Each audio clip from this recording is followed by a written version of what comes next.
You've just stepped into the undercurrent, where silence speaks, and the dead have stories, where trials twist, lies tangle, and justice waits in the dark. This is 12 Gauge, bent, not just reporting, relentless pursuit. Homicide files, chalk lines fade, but the pain still breathes in the scars they made. Names on a flyer, tears on a post. We speak for the voices that need it the most. From alleyway blood to courtroom lies, we break it down raw, no suit, no disguise. Autopsy ink and ballistic threads. Each theory we chase, every word they said. Crime don't sleep, and neither do we. Mic to the ground where the truth runs free. Learn, 12 gauge locked on the case, tracking the truth, no time to waste. From cold-blooded murder to trials on the stand, we dig through the dark with a mic in hand. Missing souls, addiction scars, forensics lit under justice stars. You want real? We speak that flame. Awareness, theory, remember the name. 12 gauge, we aim with truth.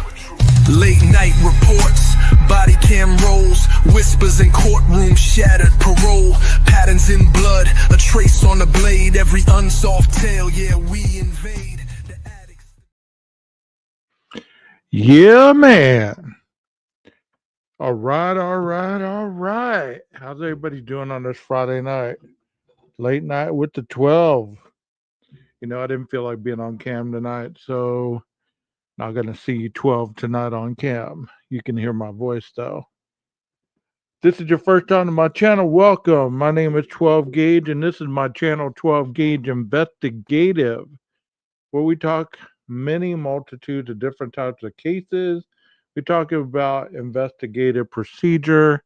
We talk about judicial and law enforcement, and you name it, because I believe in educating people on the right path instead of speculating and discussing things that I have very little knowledge on. Well, tonight I wanted to go back in time a little bit. Go back in time to the 90s. It was 1994. And Tupac Amaru Shakur were doing time at Rikers Island for a sexual assault case that he was convicted upon. He was waiting trial and he needed a bond, so out of the West Coast, the founder of Death Row, Suge Knight, wrote him a check for $1 million to post his bail, with the agreement that Tupac would give him 4 albums, and then he would be able to be released from the agreement with Death Row.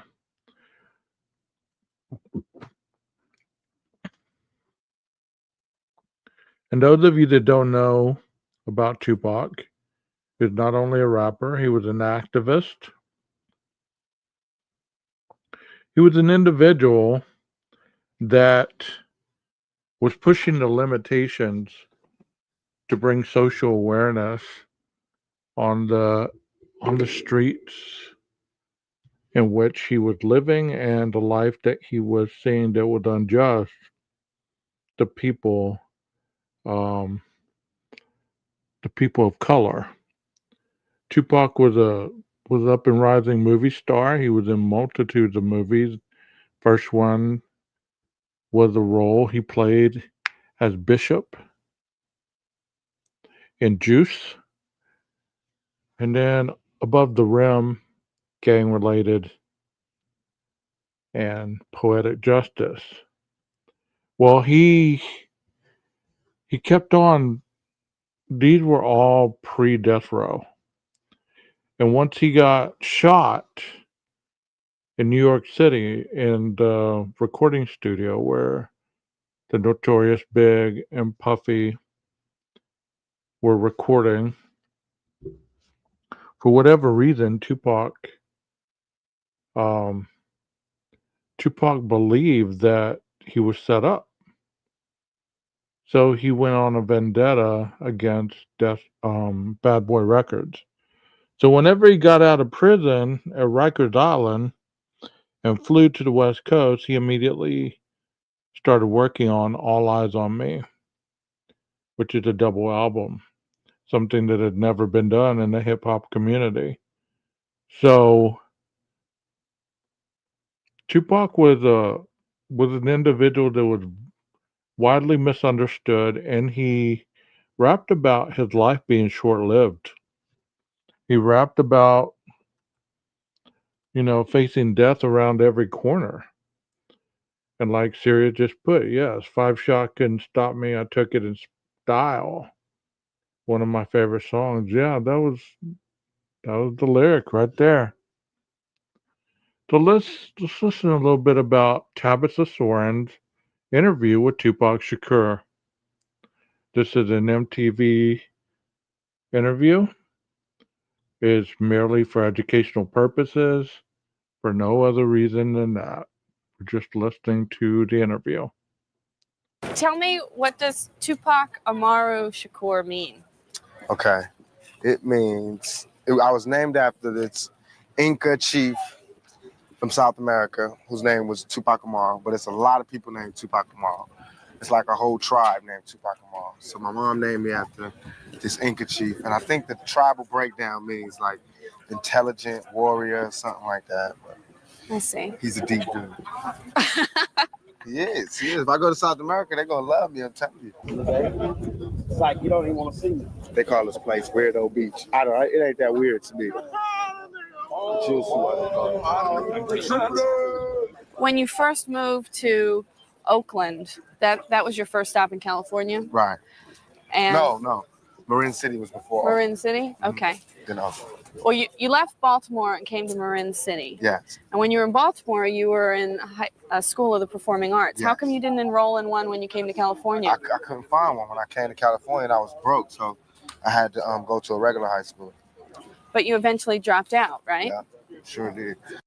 So that goes to tell you that there's a lot of individuals that not necessarily have education that don't go on to be very successful, whether it be music, whether it be dance, whether it be art, any of these artistic qualities that they might have, they can go right along with that.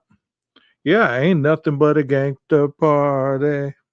Y'all are right on point, man. I'm glad that I'm feeling your vibe and you're feeling mine. Thank you for being here. Let's listen to Tupac some more. I didn't have enough credits. Like, everybody was about to graduate. I went into the 12th grade, was about to graduate, everything. Right before I was about to graduate, they was like, you got to come back next year and get a health credit and a physical education credit. And I was like, oh, hell no. I had just barely made it out with money coming to school and lunch money and all that. I said, I got to get paid. I got to find a way to make a living. So I dropped out, knowing that I would have graduated. It wasn't no big thing. Not to say that y'all shouldn't graduate, but for me at that particular time, it was more important that I found somewhere to live. But you did get your GED. You moved out on your own. Mm-hmm. And what did you get as far as a job is concerned? What did you do when you stopped going to school? I only had 2 jobs ever in my life. One was in Round Table Pizza.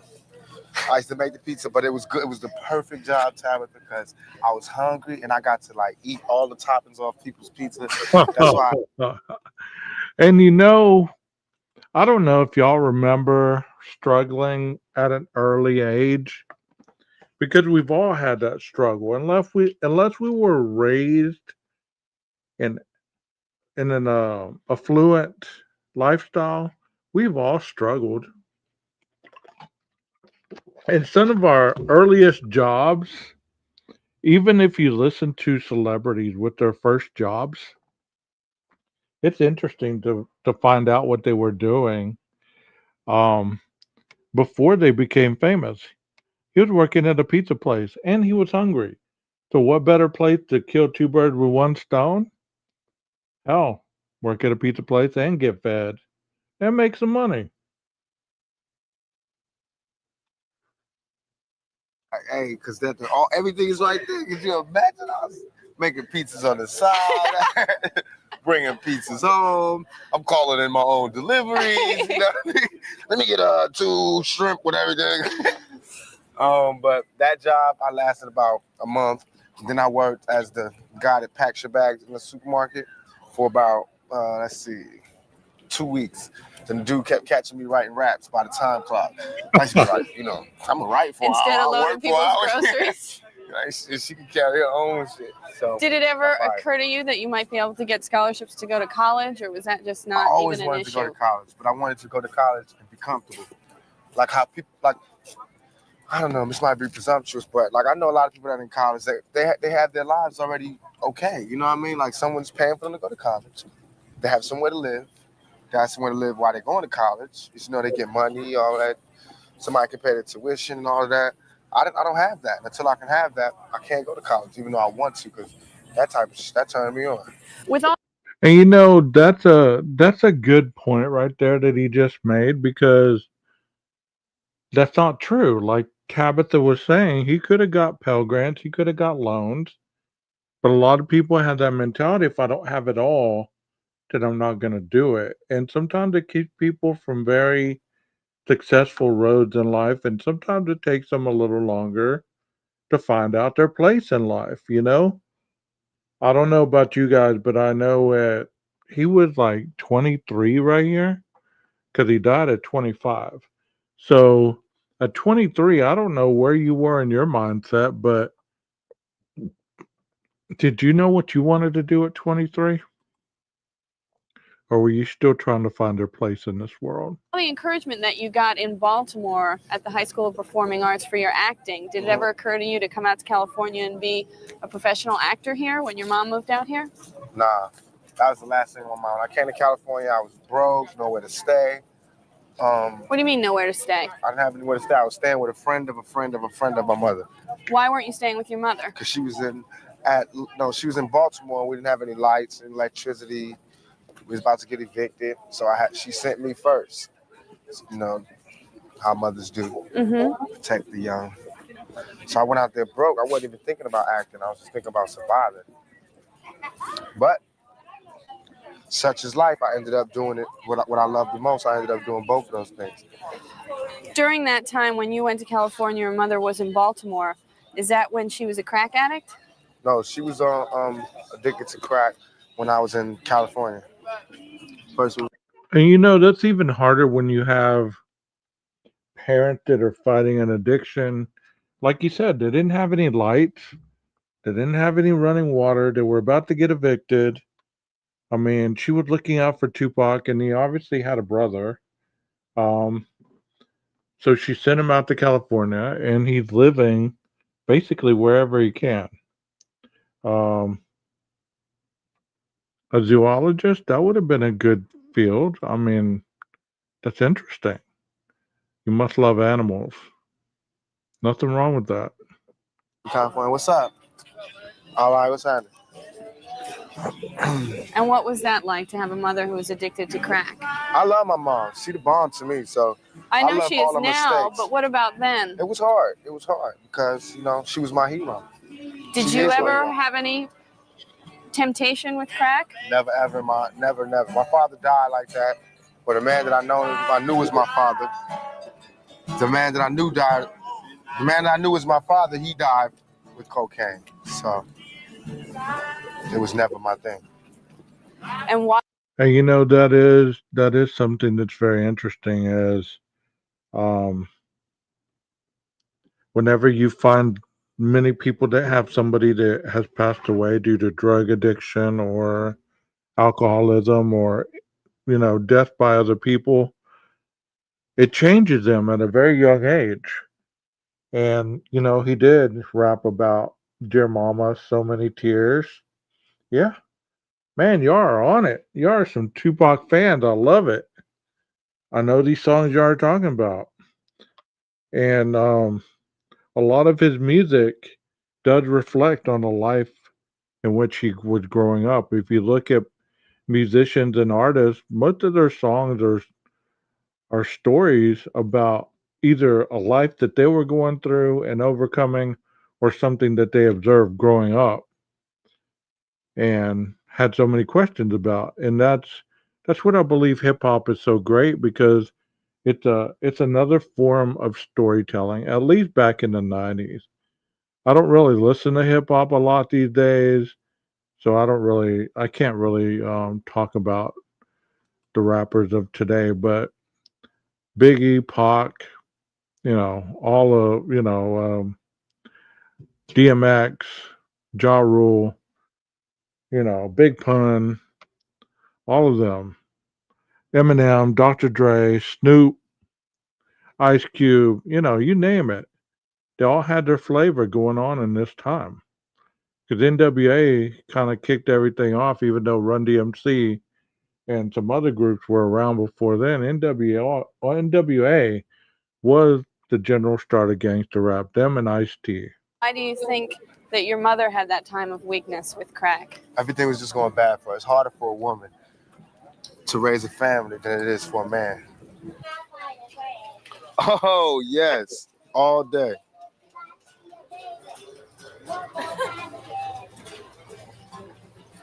What you think? A little bit of mink? Tip it to the side or something?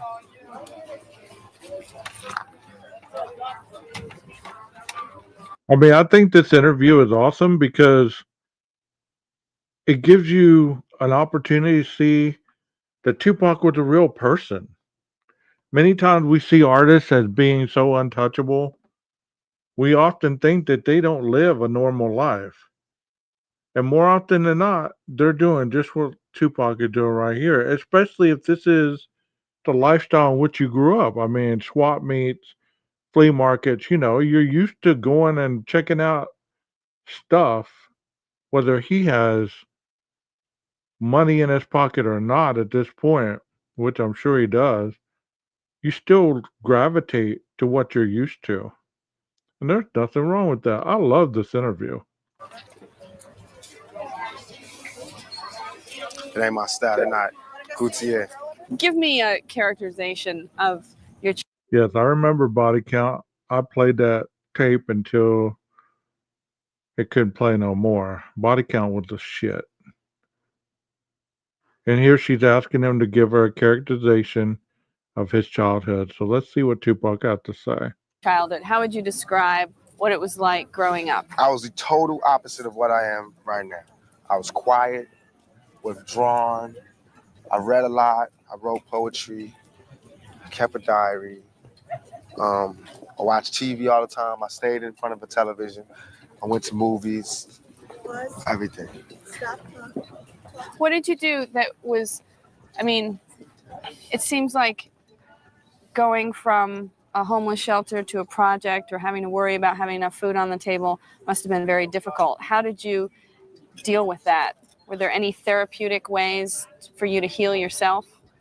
I smoked weed. I hung out with the drug dealers and the criminals, and I got. And that made you feel better? Interestingly enough, yes, because they have those same problems, and they found a way to get out of it. And he's on to something right there because I don't know if you've ever had issues in your life where you felt like you didn't have the family support.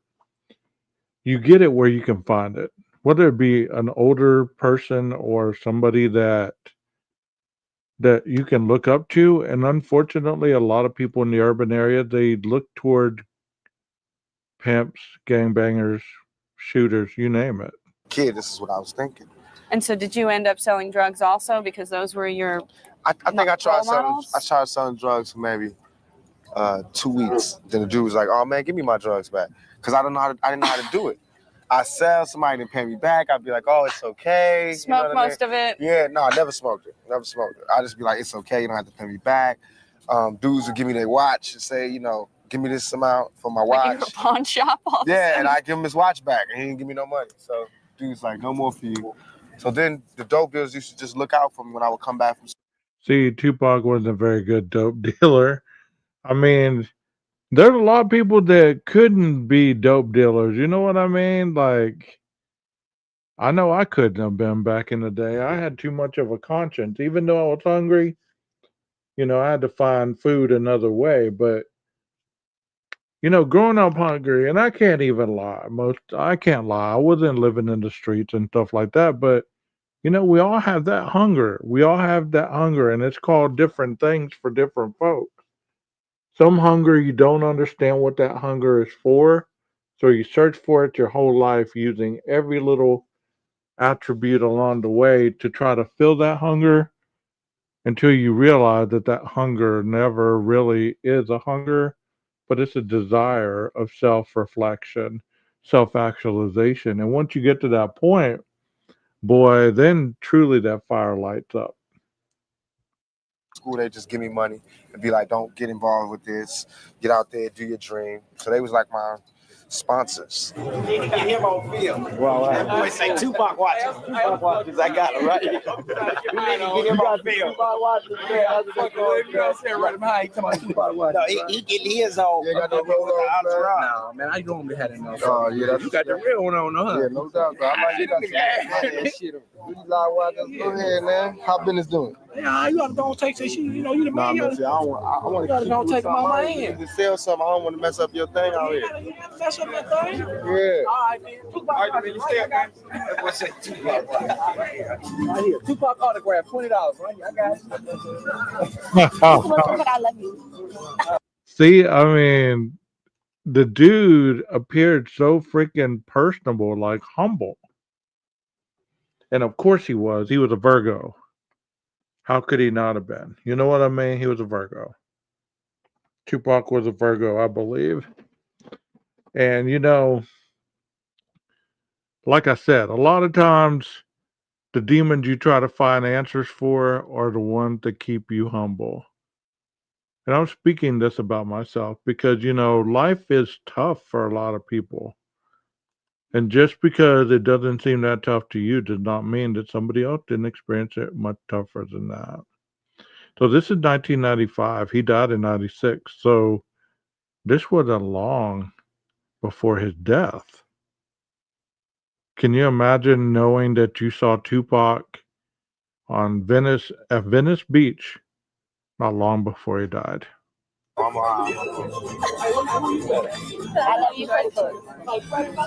How did you go from making pizza to being in Digital Underground? I used to rap everywhere. I was one of those people, man. I put my tape in the tape deck.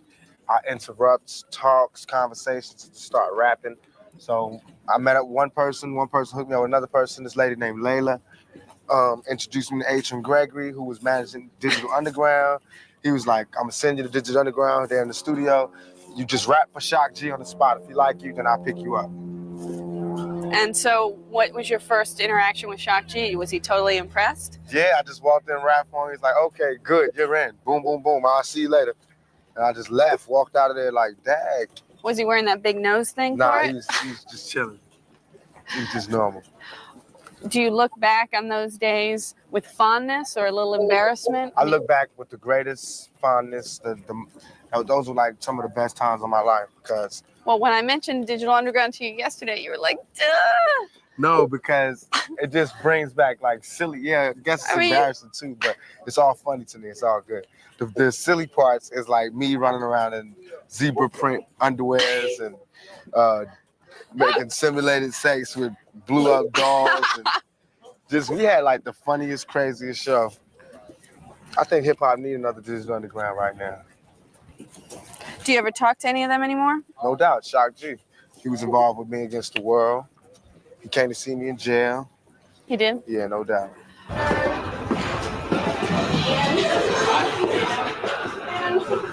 I mean, it had to be a trip to be just working in Venice Beach, and all of a sudden here comes Tupac Shakur walking through your tattoo parlor, asking for a tattoo or an ear piercing. And you're right. Serious. Hey, PKC, thank you for being here. Just got in from the garden. All right. Sirius is right. It's sad that we lose such young artists at their prime when they're really about to blow up. Who would Tupac be today? How much change could he have made in the world after 1996 had he lived? You know what I mean? You think he got set up? when he first got shot? I believe he did. I believe that was a setup, or if it wasn't a setup, they definitely knew he was coming and they jacked him for all his jewelry and everything else. So I believe that it was a setup. Otherwise, they would have killed him. They could have killed him. They shot him in non-lethal areas. I mean, had he not gotten help, he could have bled out. But they could have killed him. How long you think it's gonna take? 10 minutes. Okay. Oh damn, he's getting a tattoo.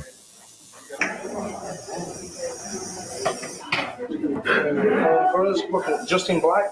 Yeah. With that, look at $40 minimum charge. At what point in your early life were you introduced to this quote unquote thug mentality? When I was out there by myself, with nowhere to stay and no money, Which city? and In California? bits of it was in Baltimore, pieces of it was in Marin City, and then the rest came in Oakland. And what was your In first LA. introduction? Drug dealers or Drug dealers, pimps, prostitutes. I mean, it's interesting when you are exposed to that type of lifestyle.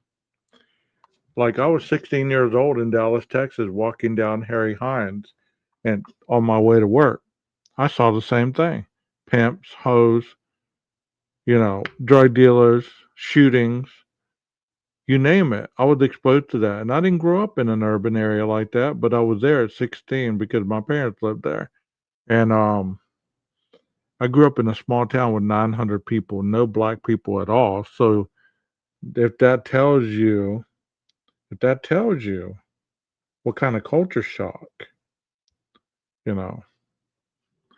But, once you see stuff like that, you can't ever you never go back. It changes you in a way that you can't ever lie about life again. I mean, it's just traumatic, but it makes you stronger. That's really it. Criminals. But they weren't like young, glamorous guys. They weren't like. well, they why didn't did you want to seduce hang me like out with that. them then? They the only people that cared about me at that point. When I had nowhere to go, But you and said I was your mother hungry, always cared about she you. did, but she was lost at that particular moment, and she wasn't caring about herself at that moment. Tell Being me, a man, I needed a father. I needed a male influence in my life, and these were the males. The other males who could have been a more positive influence on me were too scared to come where I was, or they didn't have the money, or they didn't have Right. the heart, or whatever. well, tell me about not growing up with a father. Why didn't you grow up with a father?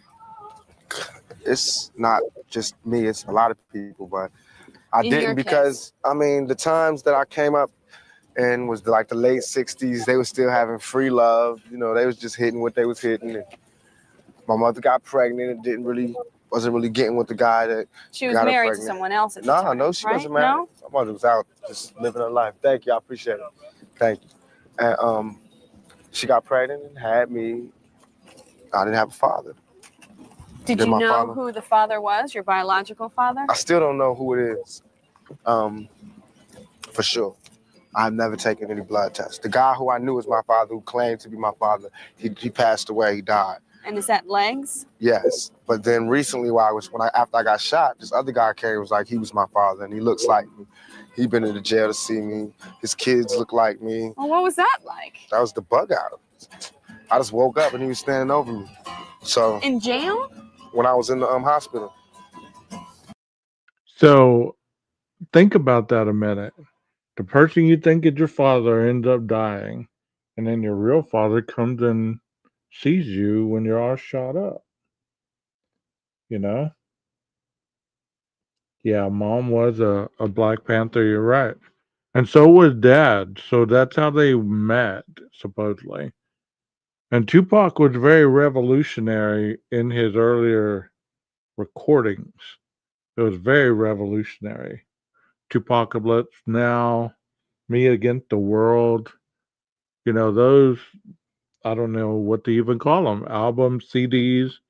Those were very revolutionary. One of my favorite songs was Brenda's Got a Baby because it talked about adolescence, parenting, and he was talking about how people live on the block the best way they know how. And Brenda was being tricked out, and she got pregnant. She had a baby, and they didn't know how she was going to take care of that baby. It's just a deep song, man. His stuff was very deep. And what did he? I mean, do you believe him? I do in a way because he looks like me, and his kids look like me. Why don't you get a blood test to find out? It's scary. Is it pointless now? In a way. I mean, I'm not gonna love him anymore or love him any less. So it's pointless. Did he explain why he left? Yeah. What did he say? It was personal. It wasn't, I don't want to put his word. I'll tell everything about me, but I don't want to give out his business. That's cool. Can you tell me why you looked at legs as your father? Because the way my mom's told me was like, he didn't even care. He was like, yo, because he slept with her around the same time. So he was like, you had a kid? She was like, yeah. He came and saw me in the bed. I had a real big head when I was a little kid. Same thing like right now. And he's like, oh, that's my son. No blood test, nothing. He was just like, that's my son. Took care of me, gave me money. But he was like a criminal too. He was a drug dealer out there doing this thing. And so he only came, bought me money, material things. You said that you had to go through a lot of tough times on the streets and you had to suffer a lot of abuse as a child. What kind of specific abuse are you talking about? I'm going to write a book and tell everything. So you're not going to tell me? I mean, are we talking... Then I wouldn't get no money for my pain. I'd rather write a book about it. Get paid for my pain. You don't count all those #1 albums as money for your pain? Yeah, but I want to write about it. It'll be deeper. All right. And that is sad that he never got that opportunity. I would have loved to read that book. You know what I mean? Man. I mean, Brenda's Got a Baby was one of his earlier stuff. It was the earlier stuff, and that's one that I remember on MTV being played over and over and over. Yep. Brenda got a baby, but Brenda ain't got a brain. How she can't even spell her own name. That's how that song went. You know what I mean? It's like, wow. That's raw right there. That's some raw stuff.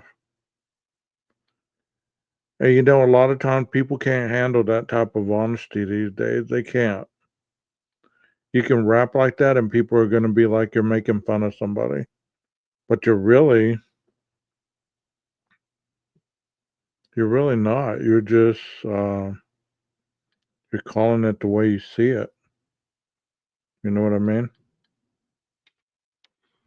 Tupac. All right.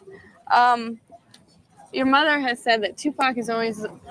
Your mother said Tupac has always been the person who makes up the game. Yeah. Do you know what she meant by that? I don't know what she meant, but... How do you interpret it? That I puts it down. You what? I put it down. If it's about rap music, if it's about acting, whatever, I want to get into the head seat, to the front seat. So I do what I got to do to get to the front seat. I work hard. I got to be involved. I got to excel at it. It can't be a small thing. It got to be a big thing. And I believe that I'm a natural born leader. I don't really take orders. I can take orders because I'm a good soldier, but I like to give orders. I like to say, I stand on that 100%, Tupac. I stand on that 100%, my man. I like to follow my own heart, but I don't like to control other people. Right. I think everybody should be the leader. Mm-hmm. Well, that's why it confuses me. It seems like those characteristics are the characteristics of somebody who would want to find out who shot them. I don't understand why you can take 5 bullets and not be doing everything in your power to find out who did it.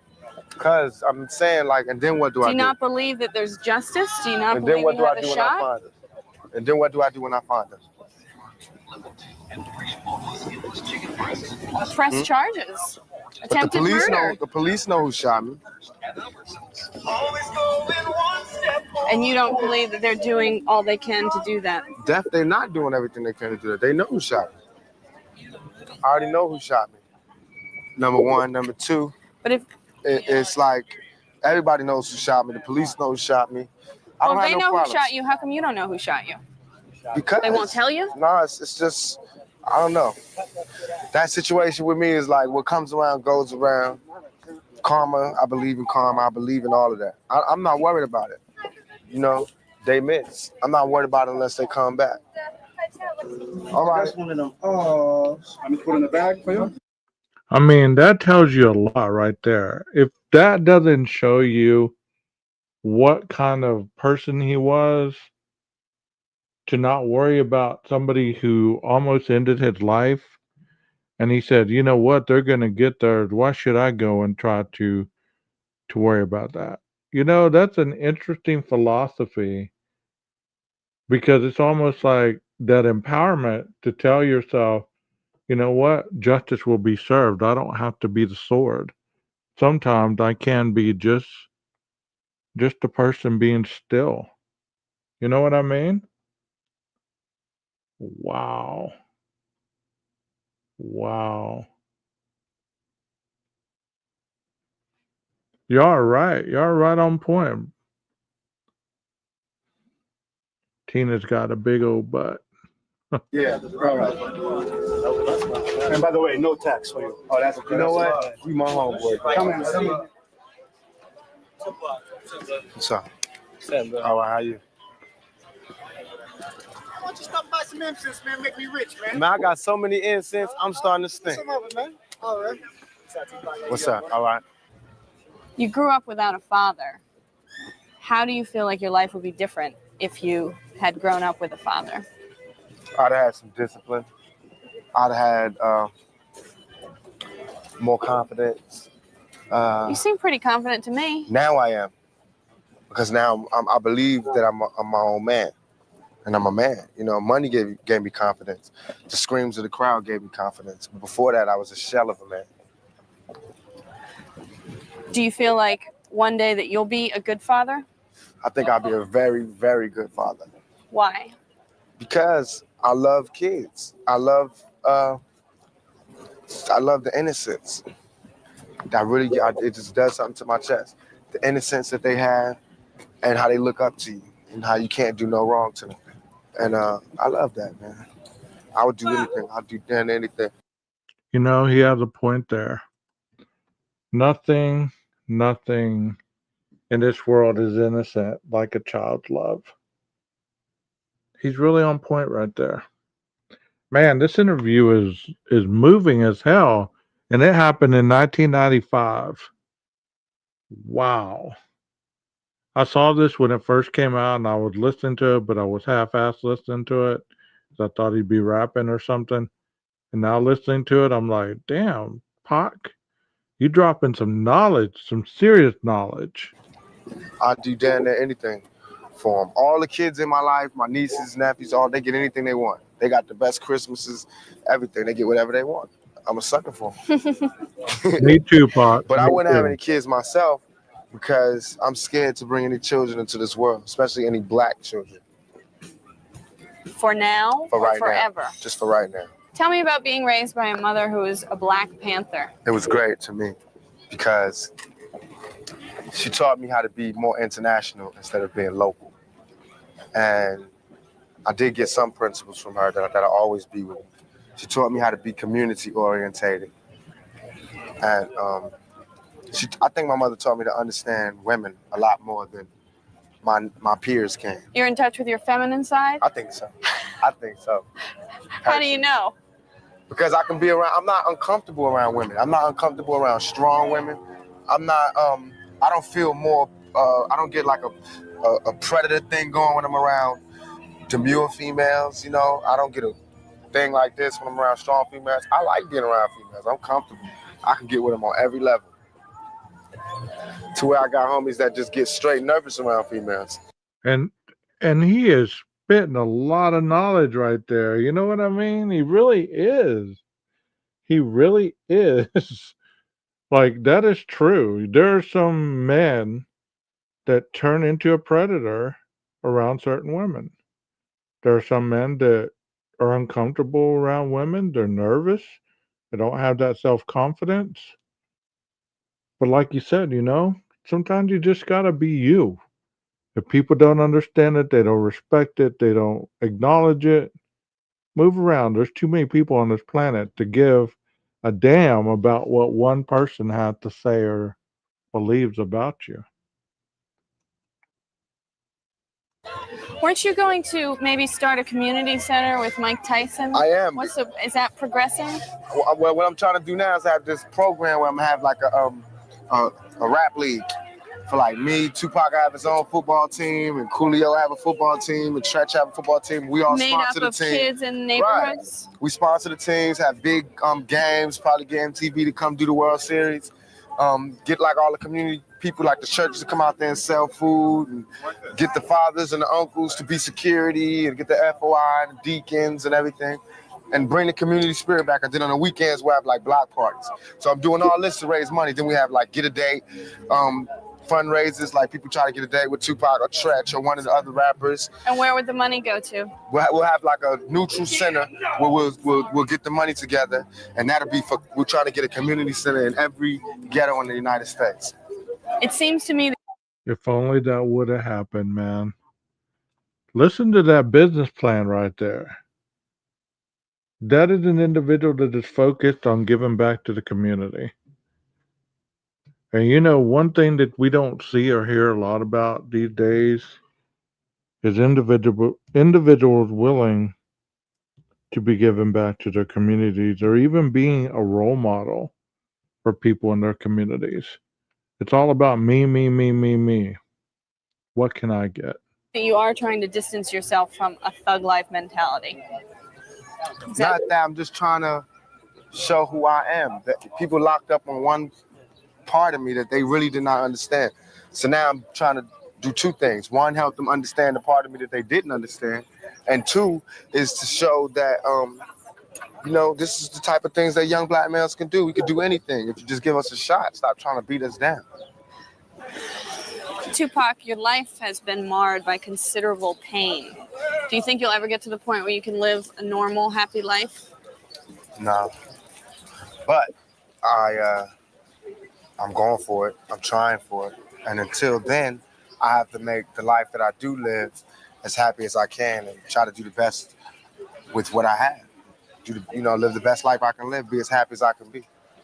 Nothing is perfect for anybody. I don't think.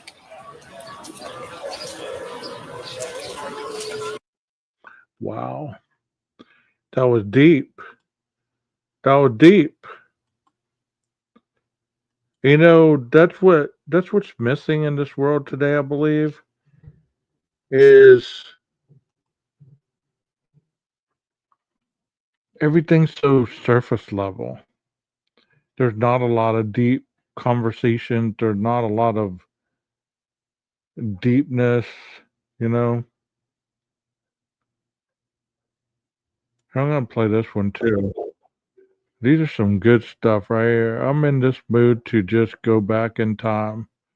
So if you're with me, I appreciate you right now. We're on this late night Friday vibe. Y'all remember Friday night videos? Used to stay up late watching music videos on the local channel. They used to be playing those old ass 80s videos. This is called The Rise and Fall of NWA. I'm Eazy-E from the world's most dangerous rap group, NWA. And we'd like to thank everybody at the NARM. You know who's down and who's not. Straight out of Compton, crazy motherfucker named Ice Cube. From the gang called niggas with attitude. You put the dot on your target, then you blow this shit out the motherfucker. No joke. See, this group right here is what I really started listening to even before Tupac. Because Tupac wasn't rapping the thug lifestyle when he first came out. He wasn't doing a thug life until he came out of Rikers Island. And then he embodied the thug life. Before then, it was more revolutionary. I bought Tupacalypse Now. I bought Me Against the World. But to me, I could not get into that because I didn't understand the mentality he was portraying in that music. With this, I understood this. If you didn't, you quickly learned. NWA is deemed the most dangerous group in hip hop, but very few people have seen how positive these guys really are. Hit him up, baby. Hit him up.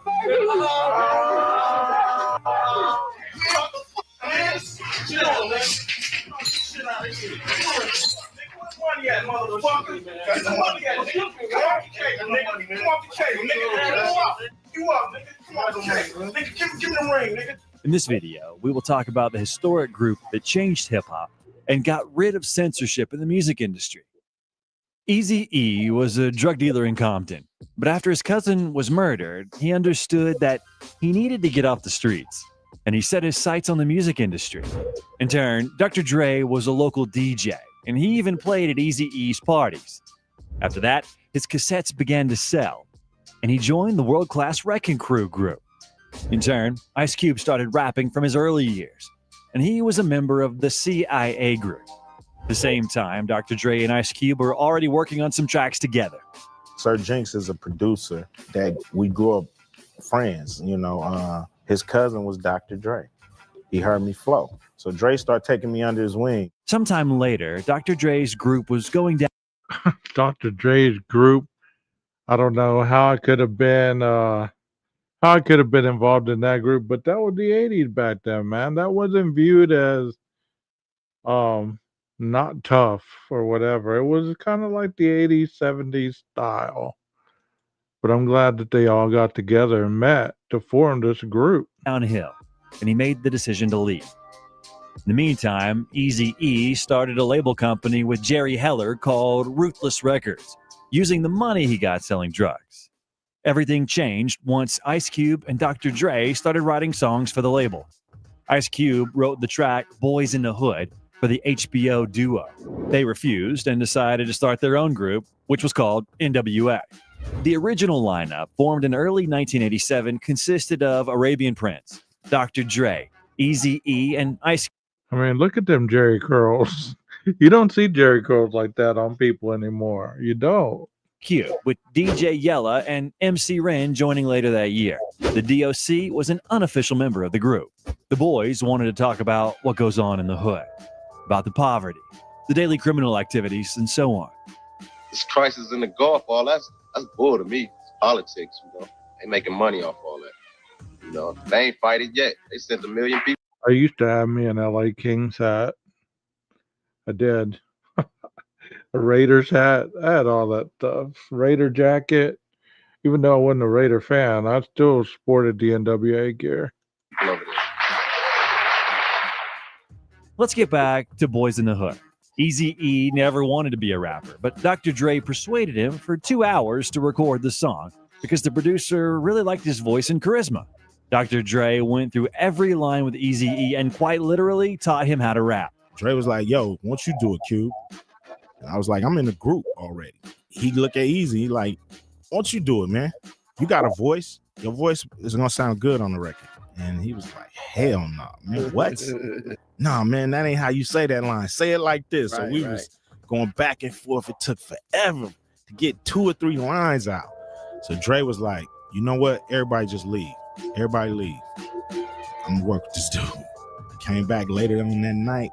They hadn't even finished the first verse. I was like, damn, I'm gone. I left again. Came back the next day. They was in the middle of the second verse. Came back the next night. That same night, they had finished the song. And it was dope. About to go and damn near went blind. Young niggas at the pad throwing up gang signs. Guys, you probably heard about the recent hacking incident with Linus Tech Tip. I went into tub to catch the scoop. Knuckleheads out there just shooting some hoop. Y'all don't know nothing about that, do y'all? Y'all do not know nothing about that. If you do, then you're real an OG right there. And Panic Zone is the group's first song.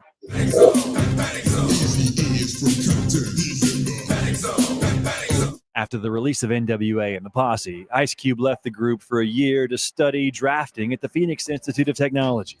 When he returned in 1988, the group recorded and completed Eazy-E's solo album, Easy Does It. Wanna turn up? Oh, shit, man. Now wanna turn up? Oh, shit. Dr. Dre and DJ Yella did most of the producing, while MC Ren and Ice Cube wrote most of the lyrics. Girls ain't nothing but female dogs to me, bitches. I'm sorry for that verse. Cover the lens on the TV screen. You know, so me and my gang just can't be seen. In 6 weeks, the guys finished working on the epic. Now, this is the album that really blew them up. Easy Does It was good, but Straight Outta Compton this is the album that launched gangsta rap. Gangsta at the top of the list. Album Straight Outta Compton. Ice Cube wrote the song Fuck the Police, and Dr. Dre thought that it's too violent. However, after Eazy-E and Dr. Dre got arrested for shooting paintballs at cars, they included the song in the release. Police coming straight from the underground. A young nigga got it bad 'cause I'm brown. As a result, the FBI sent a warning letter to Ruthless and its parent company Priority, suggesting that NWA should watch their step. In addition to this song, the government also had issues with the songs Gangsta Gangsta and I Ain't the One. No.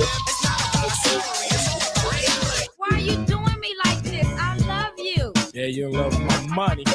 What is it talking about? Allowing bitches. It's a difference. I figure a bitch is someone that does like scandalous things to you. Due to the high pressure that the group was under, their songs were not played on the radio or on MTV.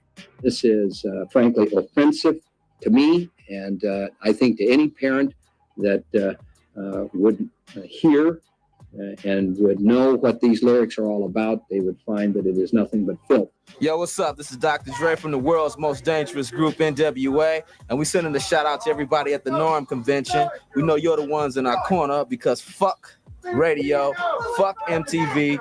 You're the ones that's making this happen for us. But the attempts ultimately failed as music fans rebelled against what they... NWA is deemed the most dangerous group. I remember all that. That is just crazy. Hold on a second. I accidentally restarted it. My bad. Isn't that crazy? I mean, those of you that lived during these times, you remember all this stuff. I'm talking to a couple in the chat right now. I'm not really talking to you guys, but you are talking to me. Yeah, I watched the NWA movie. That one was pretty good too. He looks just like his daddy. You're right.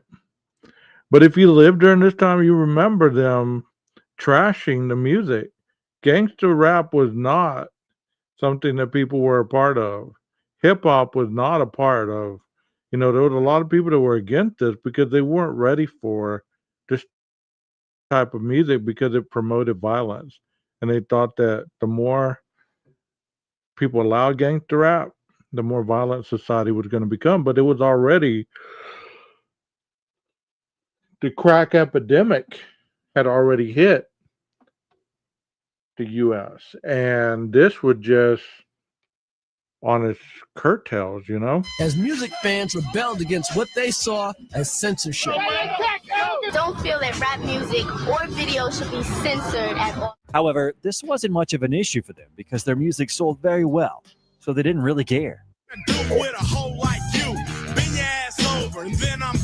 The rappers answered the questions concerning why their songs are so violent. In my mind, you got to define negative.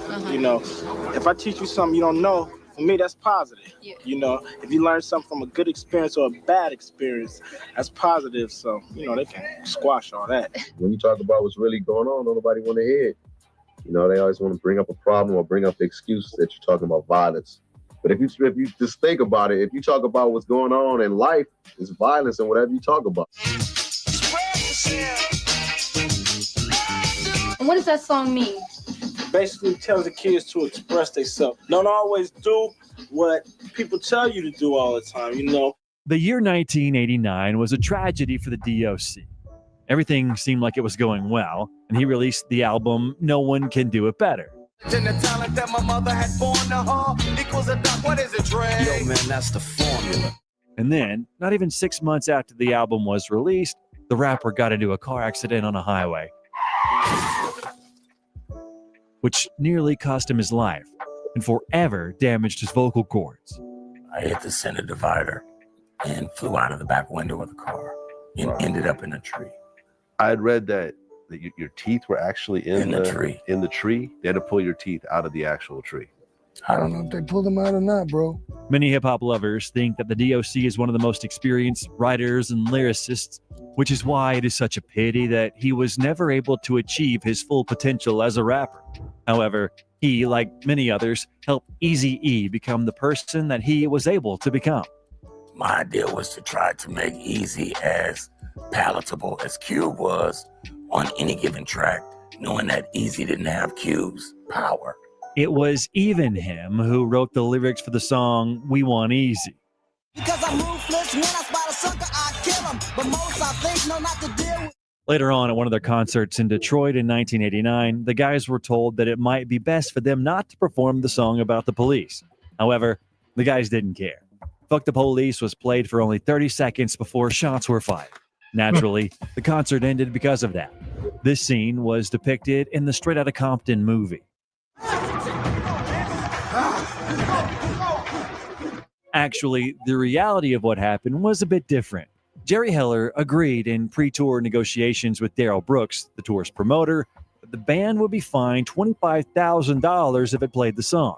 So, on August 6, 1989, many of the 20,000 fans in Detroit started chanting, "Fuck the police." So, NWA called an audible and played it anyway. Brooks was working in an office somewhere in the arena when he heard the chant, followed by DJ Yella's familiar opening beat drop. Cops were everywhere. Brooks says, because it was a rap show, put that in quotes, so everybody was looking for marijuana. He ran towards the stage, and soon, every police officer in the building starts rushing the stage out of nowhere. It looked like the Battle of the Bulge. Aton Gregory, who was the tour manager, recounted how the members of That is crazy. That is crazy. How that was taken so serious back then. But now you go to a rap concert, man, there's weed everywhere. There really is. I went to the Up in Smoke tour in 2001. And I did see Ice Cube, Dr. Dre, Snoop Dogg, Eminem, Exhibit, and all the West Coast rappers. Would have been awesome had Tupac been there. You know, but I didn't smoke weed. I'm not a weed smoker. But that's your thing. That's your thing. But man, I left there with such a contact high. I was high as a giraffe's ass. For reals. No cap. NWA behaved once the shots were heard. In Gregory's account, NWA, after running from the stage, removed their hats and reversed their jackets to hide logos and be more anonymous. They boarded a limousine to the hotel a mile or two away, and everybody else in the group's entourage walked unassumingly past the police on horseback. MC Ren's recollection is different. Me and Dre were together. We ran backstage. We ran out the door, and once we looked out, it was like, all right. And we turned around and went back in the building. Everybody was like, back into the dressing room. The police were in there trying to give citations, some bullshit like that. DJ Yella wound up alone on the street. We went all different ways. I ran into the parking lot, he says. I walked back to the hotel. DJ Speed left with the late Eric Eazy-E Wright and Eazy's security guard Big Ron. Afterward, Gregory returned to the hotel. He handed NWA's production manager a briefcase full of cash from the show, as well as all the plane tickets back to LA. He called the bus driver to check on the 2 cases full of guns the group had carried on the road. They tried to drive the buses into Canada, just in case something happened, but police arrived shortly after that. Gregory called a cab for the airport, ending up at another hotel 2 blocks away. He contacted Eazy-E via walkie-talkie, who verified everything was okay. Police chatted amiably with the band about the Detroit Pistons and sports. Ice Cube once told an interviewer that they corralled us, arrested us all, and all they wanted was damn autographs for their daughters and sons. That is crazy. I believe that right there. I believe that wholeheartedly. I mean, come on. You're going to arrest a rap group for saying F the police? You know, things were different back then. They really were. That type of stuff these days, you know, people push that freedom of speech a little too far sometimes. were back then. F the Police and Cop Killer. By body count, those two songs were hitters, heavy hitters. For such great fame, Jerry Heller offered the guys contracts, and they all signed, except for Ice Cube, who understood that he wouldn't get as much money as he deserved. We something, so funny. We never talked about it. Really? No, we didn't. I mean, we wasn't mad or, it just happened. Just like, okay, he left. Generally speaking, Ice Cube left the group and released his own solo album, America's Most Wanted, which hit top spots on the charts. Payback's a motherfucking nigga. That's why I'm sick of getting treated like a goddamn stepchild. In turn, NWA presented with two new releases. First came the EP, 100 Miles and Running.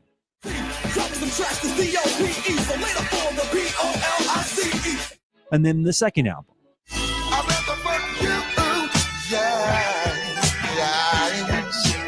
The production and sound got better, but they definitely lacked Ice Cube. This was directly addressed by DJ Yella himself saying, "I do like the second album better than the first. The first one had more hits, but production-wise, I like this one better. It would have been great if Ice Cube would have got on that album, but it sounds better. We put more into it." Apparently, this is what prompted the group to start picking at their former colleague, calling him a traitor and whatnot. He got in the Benz and said, "Ray, I was speaking to your bitch O'Shea." And as we wrote, fucking thinking rap will last with your ass saying shit that is set in the past. Yo, be original. Your shit is slut. For that reason, Ice Cube released his epic diss track titled No Vaseline, in which he talked about how NWA went from being a tough gang that tells off the police and carries weapons around to a group of support actors dressed in silly outfits and music videos of R&B singer Michelet. But of course, the most powerful line on the track was this.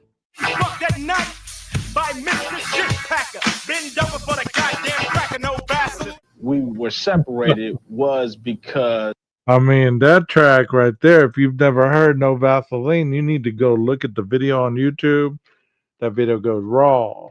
They got raw. Ice Cube went raw on their ass. And somebody mentioned West Side Connection in the chat. You're more than right. That is a hell of a connection right there. Ice Cube and the West Side Connection. Yeah. You know, one group I really kind of got into but couldn't get into after a while? Them Booty Rappers 2 Live Crew, man. I mean, they were all right for a while, but I didn't want to hear all that shit. I wanted to hear about guns and all that other stuff. I want to hear about Booty Rappers. I felt that the person that I'm talking about on the record separated us. Oh, it's my favorite song, man. My absolute favorite song. I said, "You got us." The one who got lucky was the DOC. Were you glad that you weren't on No Vaseline? Oh, yeah. Oh, yeah. Generally speaking, Ice Cube won this battle. However, the most painful blow for NWA came the moment when Dr. Dre began thinking about leaving the group. And as was the case with Ice Cube, his small paycheck was the reason of this decision. In a few conversations between the DOC and Dr. Dre, the question regarding how big their paychecks would be in the future arose. The DOC said, "Listen, Dre, if you want to make records, then I can help you start your own company. You will not have to worry about paying for this. Everything will be under your control." The DOC knew Suge and offered to introduce him to Dre.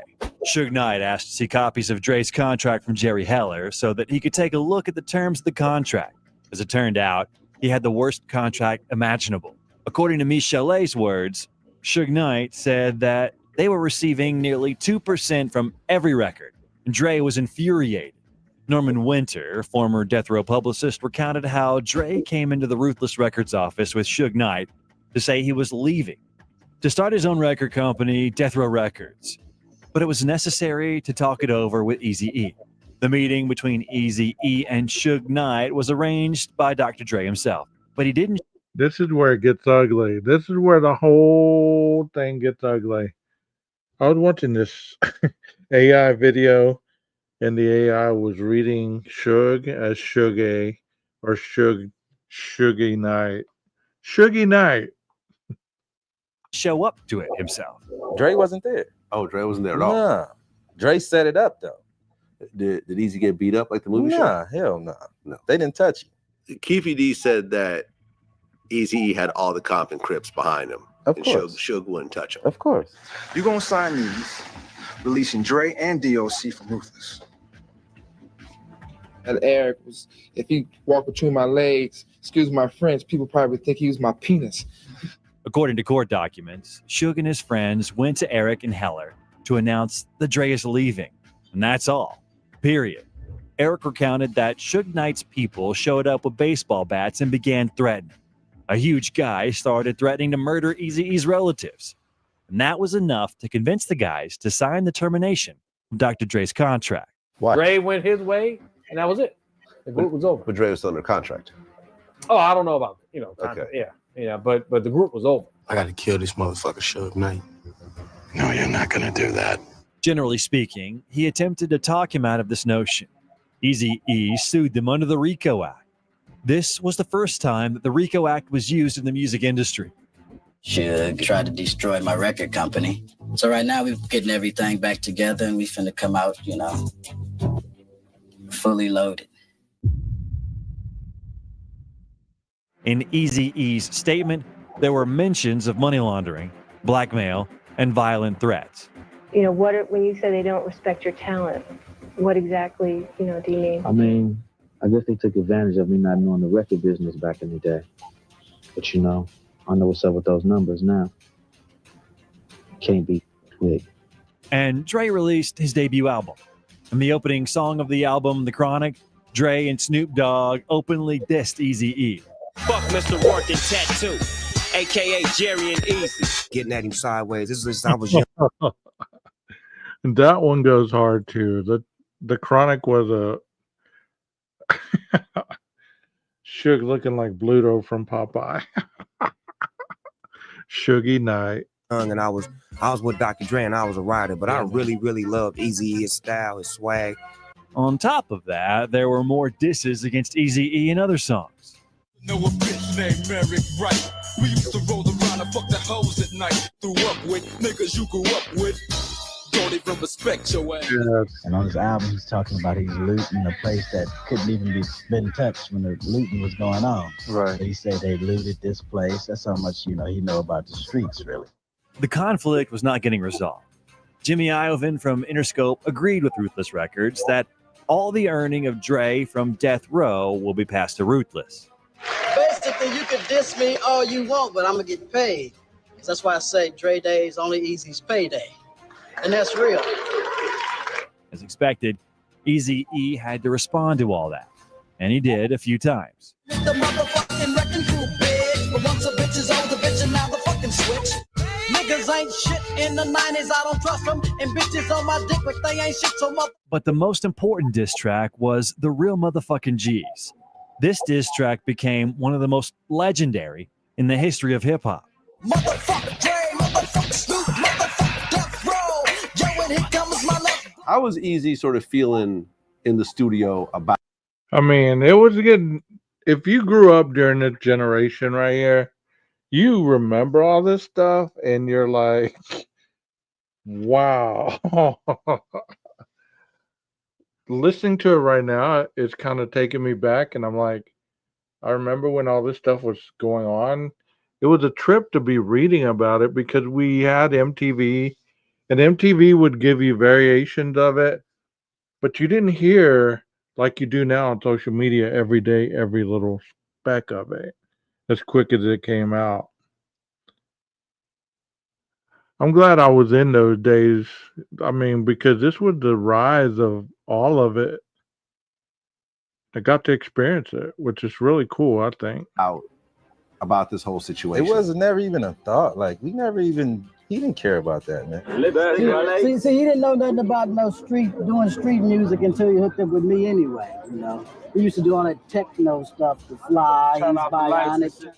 In 1994, Eazy-E fired Heller because of Heller's embezzlement of millions of dollars. Was he still cool with Jerry Heller? He wasn't, right? Oh, by the end, because now they probably look back and were like, "Yo, Cube knew from early About creeping on the come up. I had Dre with me a little while ago. Is there any chance of an NWA reunion out? Now he said there was. If he said it was, I guess so. I don't know. You do one. Will I do one? Yeah. For the love of money? Yeah. Easy attempted to bring the group back together, and he even met up with Ice Cube. Just kind of was talking about putting the group back together, and I was like, well, you got work to do with Dre. You get that together and y'all call me, and I'm down. I'm down. We decided to put those things behind us and get together and get back in the studio and try to do it again. But he was diagnosed with AIDS and had little time left to live. Really more so just him kind of crying and me crying. So, it was no more words. A couple of days later, they tell me he died. And this is what he told the public. I'm in the biggest fight of my life, and it ain't easy. But I want to say much love to those who have been down with me, especially my brothers from NWA, and thank you all for your support. On the 26th of March, 1995, Eazy-E passed away. This was a great tragedy for hip-hop.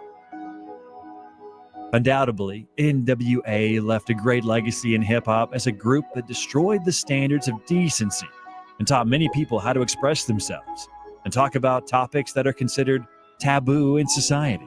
World's most dangerous group, a group that made it all right for artists to be themselves. Yeah. Totally. Yeah, I just think I would like for us to leave a legacy of inspiration. And I just want to tell the world, damn, that shit was dope. Thank you. If you'd like to keep watching Music Vibe, I highly recommend the documentary about Migo. We don't like the Migos or mumble rap. I don't like mumble rap. Isn't that how that one song starts out? Damn, that shit was dope.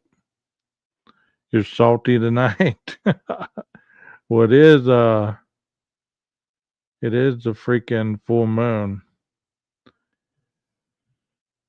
Maybe this weekend I can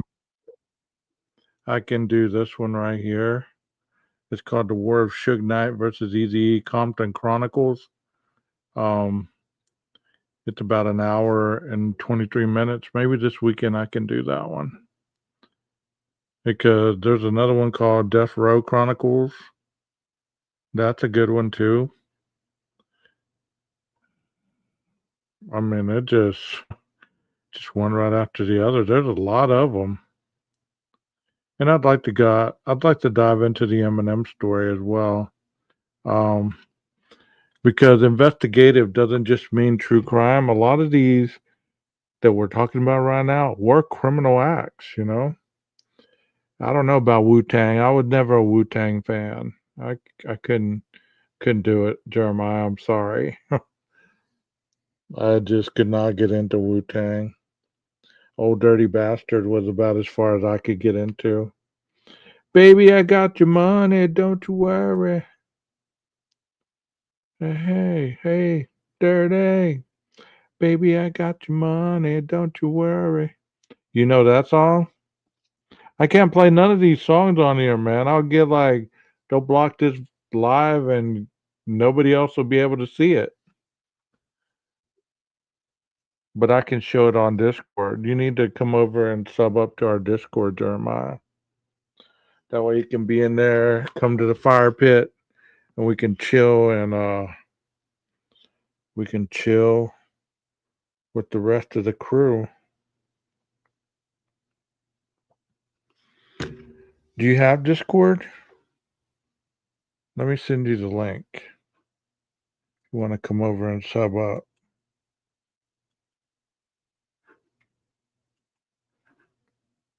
Oh, Dirty Bastard. He dead. ODB.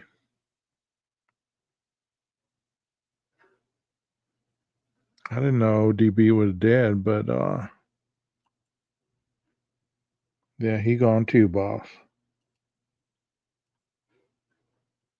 There are a lot of people gone.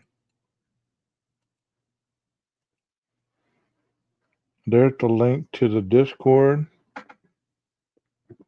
If you want to come add yourself to the Discord. I haven't been playing a lot of stuff over there, but usually I play music and we chill by the campfire. We watch stuff, and if I'm not in there, other people that are part of that community show stuff. I mean, it's a really live joint. Y'all come and check it out.